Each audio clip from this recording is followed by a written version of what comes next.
And that's what I'm trying to get people to do, is that things will always be complicated. But what we're trying to do is get rid of the unnecessary complications, not the necessary. And Right. I think that there's lots of easy ways to do it. And we'll talk about that. Hello and welcome to the Keynote Curators Podcast. I'm Seth Deckman, your Keynote Curator. And today we're diving into the power of simplification with Lisa Bodell. Lisa is one of the world's most foremost experts on transforming work by eliminating complexity. Lisa, welcome to the podcast. Thank you for having me. I'm so excited to talk with you. Yeah, we're thrilled. I've been really looking forward to this one. Me To too. our audience, just thanks again for tuning in. Like us, love us, subscribe, comment. If you want to go to our website, thekeynotecurators.com, dial in there. You can find out more information about incredible guests like Lisa. Lisa, let's dive right into this. You know, something that's been on my mind lately is that things can be complex, but they don't have to be complicated. And that's right out of the work that you do. And I got that from my preparation, and it's kind of been on my mind a little bit. I know your work challenges the status quo. It helps leaders create space for innovation, rethinking creativity, and really bringing more meaning to work itself. Yeah. You're going to help us today. Really great conversation about rethinking, reapproaching how we work, reimagining how we work, and in doing so, really how we lead and live our lives. So with that in mind, I'm realizing now this is an over-complex question. It could be more simple. No, not at all. Not at all. We often, complexity is often associated with sophistication and success. Yet your argument is that simplicity is the real key to innovation. So why is that? Well, because it gives you the space to think. And that's what's interesting, right? It's if you go to companies that are drowning in complexity, they're never going to tell you that they're at a shortage of ideas. They're at a shortage of time. So the first step in innovation is getting the time to think, and then you'll be able to have the time to spend on implementing good ideas. So I think that's why simplicity is so important, is because it's a key driver of innovation. And people don't really think of it that way. And that's what I'm trying to get people to do, is that things will always be complicated. Because we're human. But what we're trying to do is get rid of the unnecessary complications, not the necessary. And Right. I think that there's lots of easy ways to do it. And we'll talk about that. Right. And, again, I'm borrowing, I don't know if it's your exact phrase, but some complexity is necessary. It is. Yeah. Yeah. I mean, let's talk about that. I guess, let me ask you, when you think about that, what would be a necessary complexity in your mind? You think Well, of I'm it? having my vehicle repaired right now, and the mechanic, it's some pretty complex stuff that he's getting into there, and I don't know any way around it. I'm not a mechanic. I rely on his training and his awareness and understanding of some pretty complex aspects of the motor that need to be addressed. I don't You know just if nailed it. That's it. It's where, things that require safety or expertise, that's where complexity comes in handy, because you want the people that have studied it, right? So, I want my pilot to be able to fly a plane properly. I want my Right. surgeon to have gone to medical school. But what you don't want is how they work to get in the way of what you hired them to do. So there's lots of mechanics. Some are better than others. And it's not just the expertise, it's how they work to get it done. Because if they drown you in paperwork and they don't do a good job, that's unnecessary, versus being able to focus on the job that's valuable and they're designed to do. And that's what we want to do at work, right? We don't want to sit in meetings and emails that are unnecessary, just the ones that are productive so we can reach our goals and do what we were hired to do. That's my job, Right. is to help people be able to do that. Right. I mean, underscore that a little bit more. It's the how, right? I mean, your physician or your surgeon is trained, but Mhm. we're not asking them to be the anesthesiologist, the radiologist, and everything else that comes into that, right? Well, let's use the doctor example. So many people in the medical profession are frustrated because they're not spending their time healing people. They're spending their time filling out insurance paperwork. They didn't go to school for that. It's unnecessary. And they can't seem to spreadsheet their way out of it because there's so much of it. And so the answer isn't, just being more organized. It's getting rid of things that aren't working. And so that's exactly it. It's the how we handle things. And we've got to give permission to people to rethink value. You were talking about this, Seth, in the beginning, which is, it's not about, you're not more important if you do complex things. You're more important if you do valuable things. And so we've got to give people the opportunity to spend their time on value, not more. I've got to make sure that companies aren't just giving people rewards for doing more things, but accomplishing valuable things. And that's why subtraction is such an important part of the equation.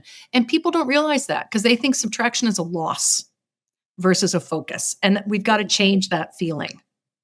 I mean, this is great stuff right off the bat to our audience. This is the reason why you come to our podcast, for great insights like this. So relate the concept of learning how to say no to this subtraction or this reduction.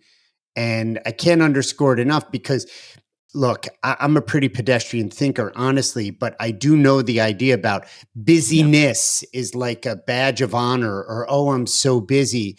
And when people say that to me, I'm governing lately and I'm saying, in my mind, I'm like, well, how do you know? Or in my mind, I'm like, what am I doing that has me occur like I'm so busy?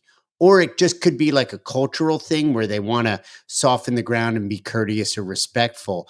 But there's a lot there, and it's not really a question, but land that plane for me.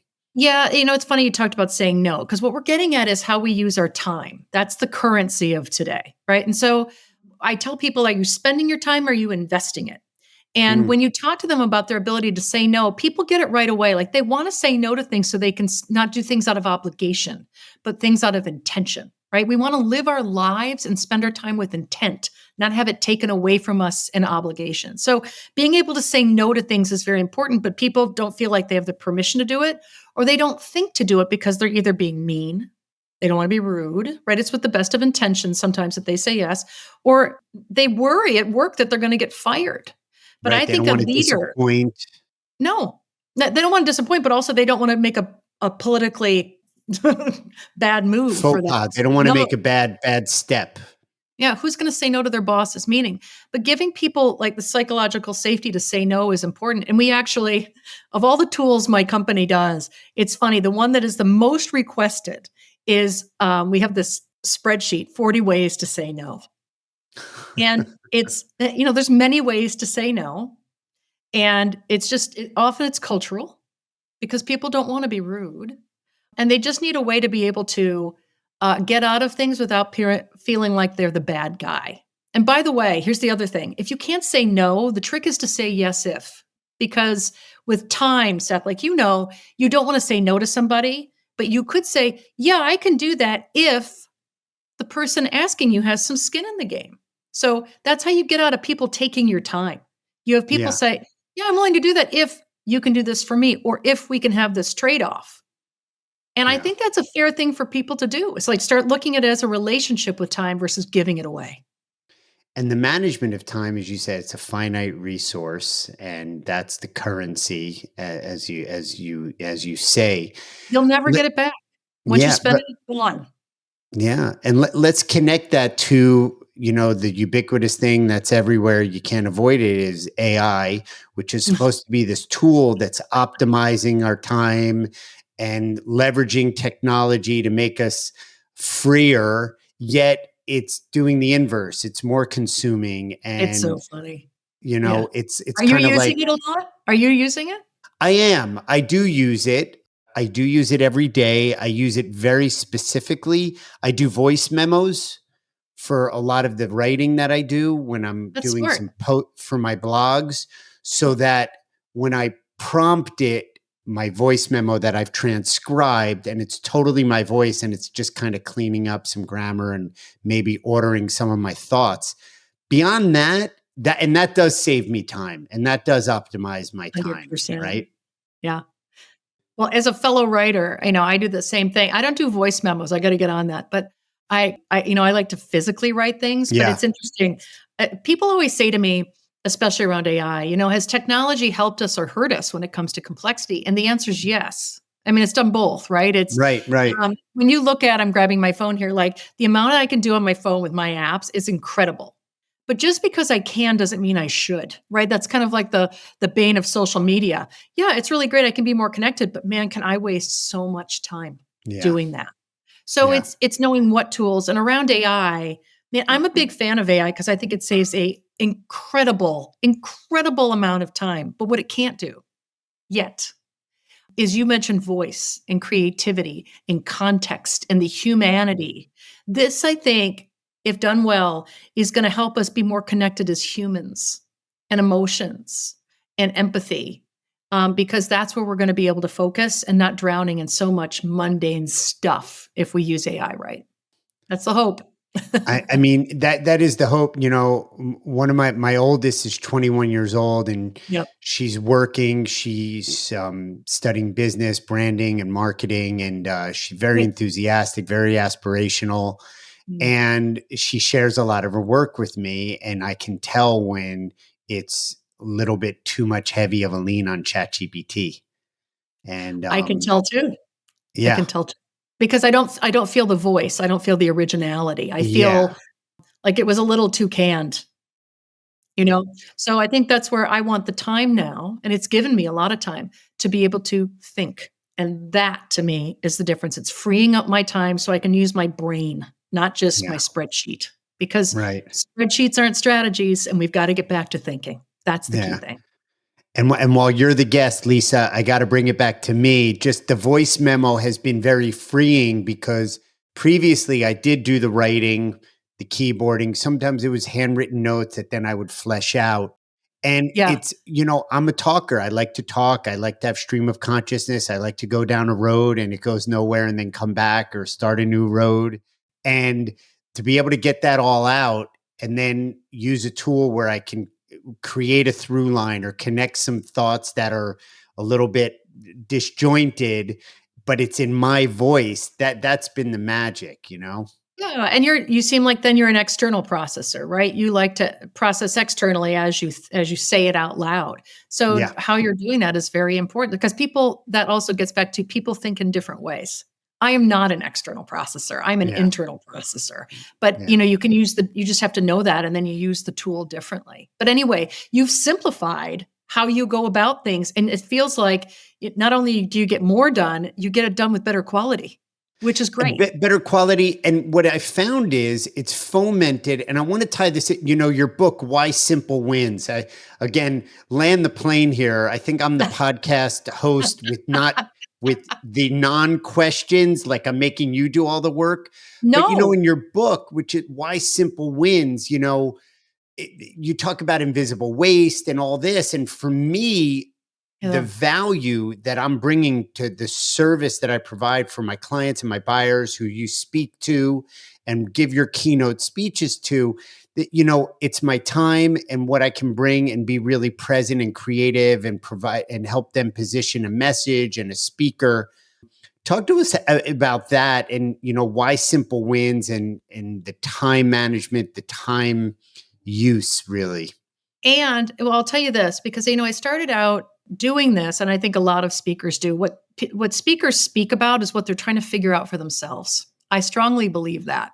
And so for me, I've never been able to figure out. I grew up in chaos. That's part of my story. I had a very chaotic childhood, very chaotic. And Lots of so swirl. a lot of swirl, a lot of chaos, a lot of dumpster fires, so trying to get control from a very young age of my environment. And it made me very, very organized. Mm, And as I got older, and you can relate to this, we were talking about this before the podcast said, is, the older you get, the more complex life becomes. You take on more, right? Whether it's yeah, kids or home or husband, partner, all of etc. it. All the things. But you want to make it enjoyable, not just be able to juggle more. And I was great at juggling more, but I realized I wasn't enjoying it. And so that's what I wanted to figure out. And I realized I was organized, but not simplified. And I couldn't, all these time management and productivity gurus, God bless them. But where I really get pissed at them, to be quite honest, is being organized isn't being simplified. You can't spreadsheet your way out of it Yeah, unless people learn that subtraction is okay. So I really, it's strategic, not just productivity. It's easy to help people spreadsheet and organize and all that, but it's not going to fix it for them. So I Yeah. want them to figure out how to subtract, how to focus on value so they can, frankly, spend their time at work in more valuable ways. But the real elevated purposes, so they're not burned out. They're spending their time on valuable things so they can leave a legacy that they care about. It's not just about work, it's personal. How do we Yeah. spend our time in ways we can look back on and go, wow, I made a difference? Yeah, And and it's that's not you're really speaking to me. I mean, it's not this high-minded thing and it could be age, but enjoyable in that, it's work. It's not like, oh, we're going to a concert or to a ball game or doing it's some different, exotic right? traveling. It is different, but there's no reason why it has to be a suffering or a That grind, and I think the side hustle and the grind, I think I don't know, there's something that I haven't been able to connect or rise and articulate grind. that Yeah, irks me about the side hustle and the grind, where it doesn't, if I say don't grind, it doesn't mean that you shouldn't be working hard or be thoughtful or be creative, because it takes 100%. effort. I just wanted to ask our audience if there's anywhere in your work Mm. where you've been able to simplify. Share in the comments. Anywhere where you'd like to simplify, share in the comments. Our community's been contacting each other and really providing some rich feedback. But go ahead. I think I struck a nerve there with the No, grind and all that. well, so the grind is really, rise and grind. Everyone wants to be like busy. You have that busy off with your friend, like, how are you? I'm busy. Oh, you think you're busy. I'm busy. Or, that we just got to get I'm into these things. right. I'm full, as they say, I'm Yeah, full. I'm full. I'm just full. I'm so full. Right. But it's not, I don't feel like we're using our time well. I think the grind culture, especially with Gen Z and Gen Alpha now, they're not going to get the same rewards that we did from it. And that's an issue, right? I mean, like Yeah. their ROI right now isn't being as high in terms of monetary, but it's going to be in terms of life. And so they're really thinking about how do they use their time. And rise and grind, the thing about simplicity is that people right now, I think the Gallup poll from last year was 8 in 10 people report burnout. 7 in 10 report depression at work. 50% are disengaged. I mean, work's broken. It's Yeah. broken. So Yeah. the answer can't be doing more. It's got to be doing less and doing better. Right. And that's my personal goal. And for the people that are listening, I would say, your goal is subtraction. Like I always go into my clients and I say, I'm not going to teach you how to better manage your time or organize your calendar. I bet your calendar is hijacked from you every day. But what I can teach you how to do is kill stupid rules, to question work, and to get rid of zombie meetings and things that suck your time. And it's amazing. So they have hundreds of ideas of how to do it. They just don't think they have the permission to. So Right. we got to give them permission. That's what we got Right. to do. Yeah. And it's work is broken, and It I is think right, but what you're saying is, the attention, and it's not HR, it's leadership, it's culture. I leadership. think I think that okay, bean bags and pool tables and Yes. all that. But Can we talk about this? yeah, but I think the best intention was there, right? Best intention is Serving always there. serving something. Maybe it wasn't deployed perfectly, but if you take that now and extrapolate it out, the beanbag, let's say, right, where there's isolation, there's burnout, there's mental health issues, there's hybrid, you know, leadership has to read the room. They have to take a look at the panorama. And it's not like, oh, sweetheart, do you need this and do you need that? But it is like, look, this is the workforce. This is the age group that we're dealing with now. And this is what's serving them. And they're looking square in the eye at the Xers, the young boomers, and they're saying, I don't want that. I don't And want it. I'm going to take it even further because I know you love to travel and I know you love cultures and to explore and you have an adventurous spirit. I love it. Having lived overseas for half my life, there is in many areas of the world this value placed on quality of life and experience. And I'm wondering if there's almost like a hearkening back or a pulling forth this old world kind of sensibility of quality of life, and call it work-life balance, whatever you want. Do you see that at all? Is there a connection there? I think about this a lot. I really do. you and I were talking about how much we love travel. And I share with the listeners here, my goal is to go to every country in the world. Like you, I just want to get on there and I want to experience. And, there are amazing things out here in this world. It's big, but it's small. And you Yeah. meet incredible people, right? That are Yeah. just like you if you get out there. But I think about that. Like the more I go to other places, especially here in North America, it's rise and grind, man. Like that's what we do. And not that other people don't, they do, but they do it better because they have balance. And at the end of the day, you know what they say, no one ever wants to have on their tombstone, I wish I spent more time at work. So, being able to find that how you spend your time is important. You said something really interesting I wanted to pick back up on, which is, how people spend their time does matter. It does matter to them. And it's not that this is what leaders get concerned about. Well, if I just tell people to question work, they're not going to do it. People will work very hard on things that they feel they're making a difference on. Yeah. And that's the difference, which is, if you get people engaged on something they are passionate about, they are all in. But you're not going to get them engaged around stuff that are time sucks. So to your point, reading the room, that's very, very important. Yeah.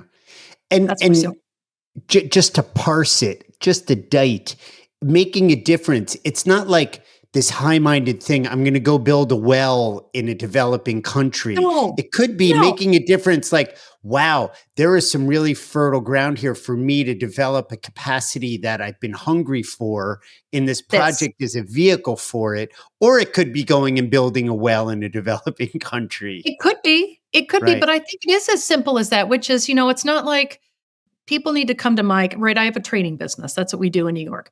And it's not like they come here and say, I know I came on to do marketing, but now I want to be a world-class trainer around the world. That's not what they came for. What they came for is to actually get projects where they can really flex their creativity and do their thing in marketing. So let's give them that. So I think you're right. If they feel that it's building something for them, they'll build something for you. Yeah, we could talk about this all day. This is where I think we mix up, going back to your beanbag chairs, cultural aesthetics and really cultural impact. So to me, I think the biggest realization for me has been that culture isn't about benefits, because I give amazing benefits at my company. I have unlimited almost everything, but it doesn't matter if people can't use it. Yeah. But that was the joke at Bloomberg. They had these meditation rooms and no one could use them because they were all people taking conference calls. What a metaphor. Right? And I was like, that's so true. Right. And no one wants free yoga discounts. You know what they want? Meaningful work. Culture is the work you do every day. And that's why simplification matters. And that's such a great metaphor because, especially in financial services, this asset is idle. This asset is idle. That's so true. And especially in New York, real estate, it's like, oh, you want to use a meditation room? I can sublet it out to a guy making kebabs or something like that, It's like you're from New York. Who knew? Right. Yeah. It's true though, because it's like an underutilized asset. Well, but let's think about that with people. Right now, we are misusing our assets. And, I like to say it's time to stop fixing people to do more work and start fixing work to better leverage people. And we're using them in meetings and emails and processes and CYA stuff and proving they're working. And I think there's some of that. I mean, look, I run a company. I need my people to show that they're working, but it's not I need them to prove it to me by having excessive meetings. I need them to get big projects done. So let's shift the focus of where we spend our time. That's the point. That's what we want to do. Right. And a lot of our audience, not all of it, Lisa, are meeting professionals, whether they're event marketers, event producers, meeting professionals that deal with every aspect of a meeting, whether it's the food and beverage, the security, the messaging, the AV, the registration, the hotels. There's a lot of aspect to that, and it requires a lot of creativity, a lot of What's that? And detail. And detail and energy. And more than ever, nobody can do it all. And you might have a spreadsheet for the 19 hotels for the 4,000 people at your event. But at the end of the day, how are you managing that energy? And we've talked on our podcast with other guests about big rocks versus small rocks.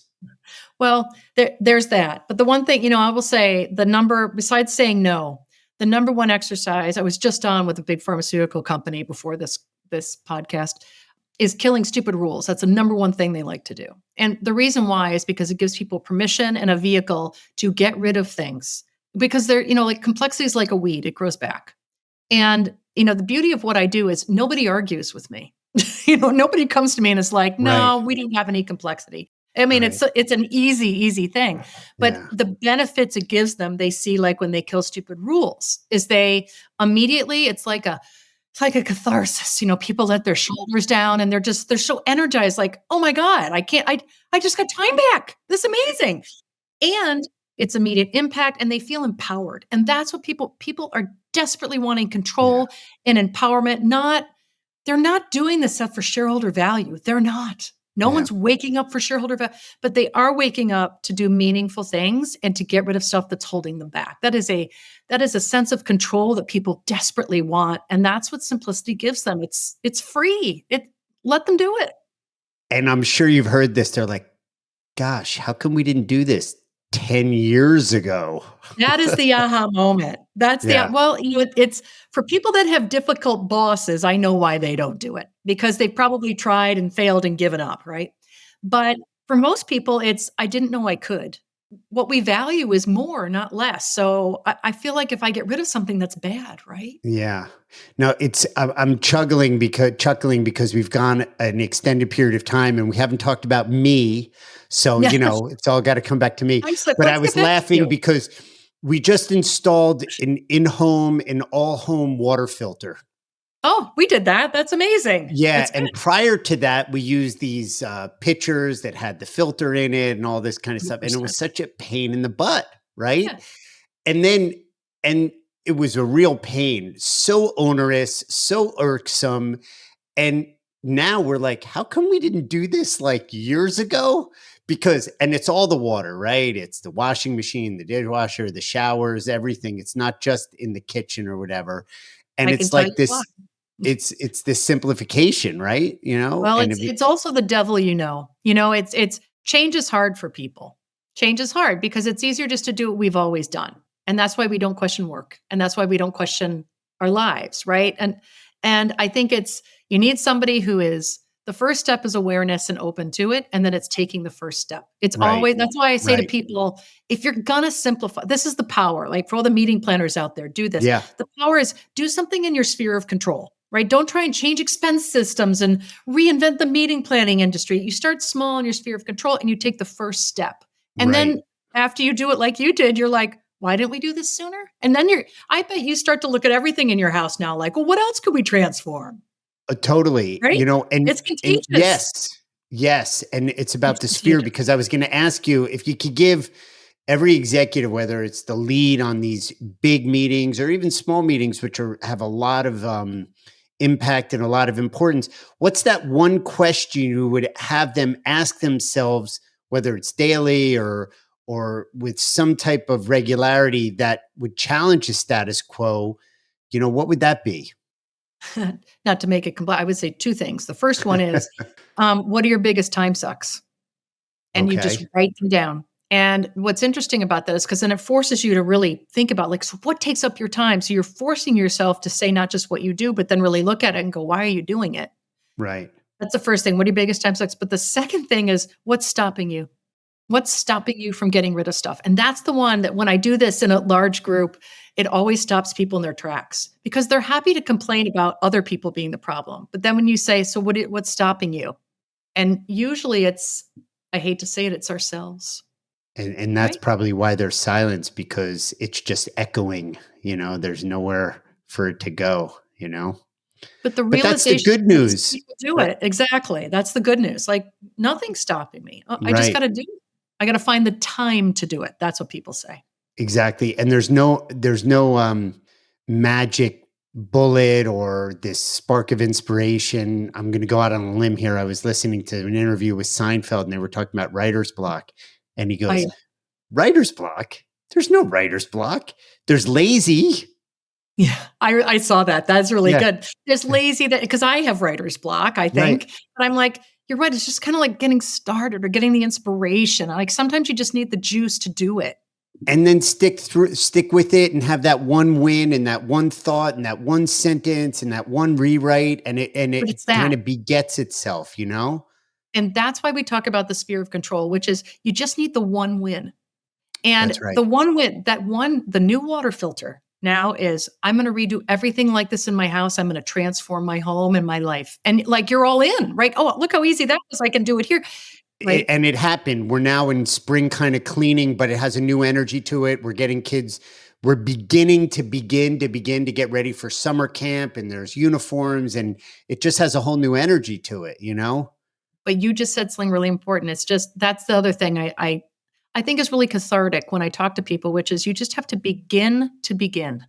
Mm-hmm. That's Right. it. You said it perfectly. Just begin to begin one small thing, because then you took a step. It's less overwhelming to people because we're human. Change is overwhelming. It's funny because when I get off stage, people will say, there's usually three things. It was inspiring, so that's good because you want to be like inspiring and funny. I like to tell Sure. jokes. Yeah. It's provocative because you have to have people take ownership. You got to call them out a little bit in a good way. Yeah. And it was like therapy in a good way. If people come up to me and they're like, oh my God, that was so therapeutic. Like, thank you so much. And that's, to me, that's one of the biggest compliments you can get, which is it made them not just do different, but it made them feel better. Like it's, our job as speakers, I think is, to help create change, but I also think it's to give people hope. And that is, it sounds very touchy-feely, but I think it's true, right? Hope, whether that's to be a better leader or to get time back or whatever it is, but to give them hope that they can do it and they can achieve something for them, frankly, not just at work, but personally too. That is, like, to me, the best speech they can listen to.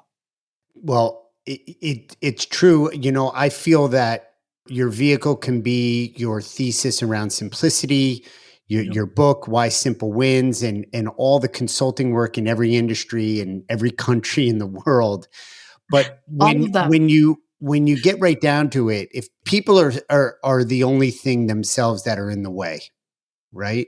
And if Lisa Bodell can get up on stage and breathe life into that and remove one of the obstacles or one thought or something that then moves the ball a little bit forward, you've done your job.